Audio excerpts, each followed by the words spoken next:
How's it going, guys? Always busy dad here again. Last year I had my Husqvarna ride-on lawnmower. My series are 2348, meaning it's a 23 horsepower engine with a 48-inch cutting deck. I noticed that it was cutting unevenly. And these decks aren't so easily to put leveling.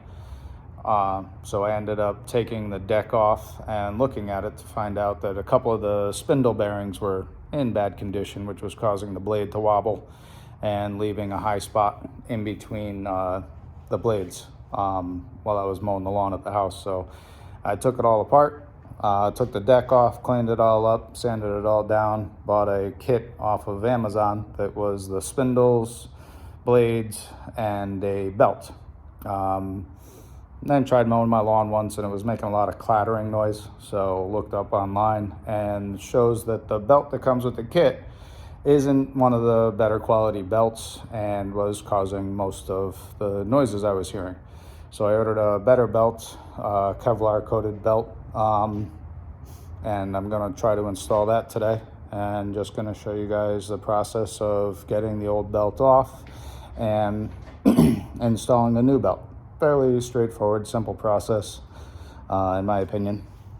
Let's see here. First, the mower, Husqvarna. I have it jacked up so that I can get access to the front under deck, and fairly easy to get the belt in and out of there. Plenty of room.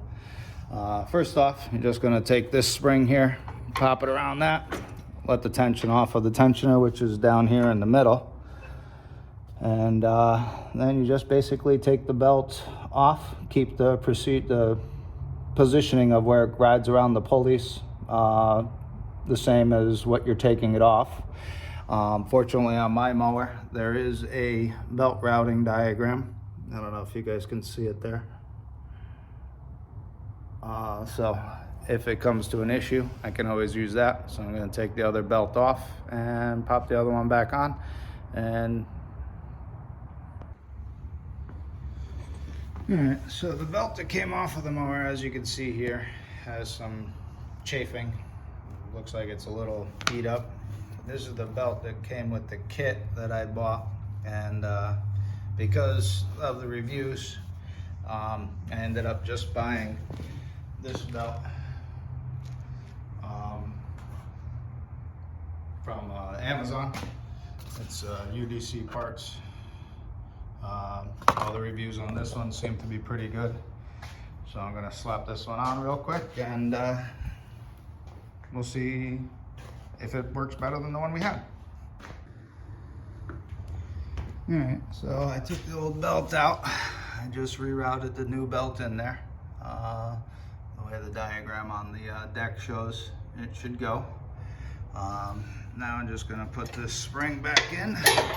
That keeps the tension on the belt so that when you activate the clutch for the drive assembly, everything's nice and tight, belts move the way they're supposed to.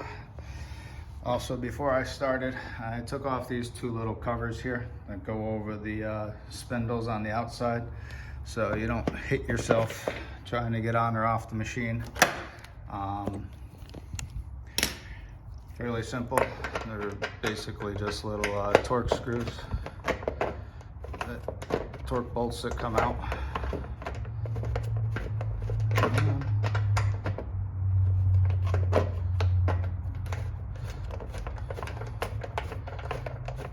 There's a cover for either side. You just line up the holes, put these covers back on place. And they even have little holes so you can still access the grease fittings on the spindles. The spindle in the middle, as you can see, it tips off towards the side, so you can get that one. And I'm gonna put these covers back on, let it down, and see how she sounds. All right, so I got the belt all on, lower down, covers back on to cover up the edges of the spindles, so you don't hit them while you're getting on or off of the machine. I'm gonna give it a quick start here. All Activate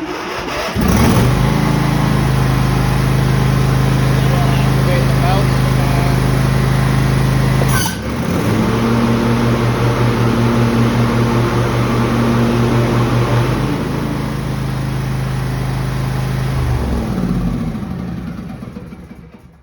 Alright, it seemed to be much quieter. Before, with the old belt on that was all chipped up and everything, it was making the whole machine shake, and also causing the pulleys to make a lot of noise because they were, I guess, under too much stress, because the belt was a little stiffer than the Kevlar belt that I bought to change it out with.